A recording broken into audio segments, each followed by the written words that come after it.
কিবা দেখছে আবার বুঝুন না যে সামনে শীত আইতাছে বিয়া শাদী করো লাগবো না আনে ভাই যাই এনে ভাই যান যা পাত্রপতি দেউন যাই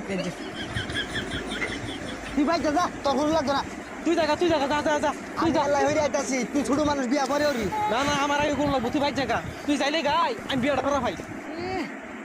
দূরছে রে ফুলাহান কাম তোরা হরতি না আমি জানি না তোর ওষুধটা কিনে দিয়ে লাগবো বিয়ার কথা কইছি তোর বাইরে না কেমন আছে তাড়াতাড়ি যাই আপা রেডি না রেডি রেডি দেখে আরাম দাদা রে বিয়া হতো তোরা কাম রাস্তা রেখে তোমার বিয়ার কথা কইছি এটা তো আইল মারছি তো করে তোমারে বিয়া হরাইতাম এই হারামজাদা কইলো কি রে খেত কুত সব জ্বালাই দিম বিয়া না হরাইলে আর বাইতে বাইরে যাম গা একটা কাম হরতাম না যাওয়ার হয়ে আর এই বছরের কাম নাই ধান কাটার সিজন আইব ধান কাটতে বেচে হেলিয়াম তোর দরকার নাই যা ভাই আমি বাল দিছি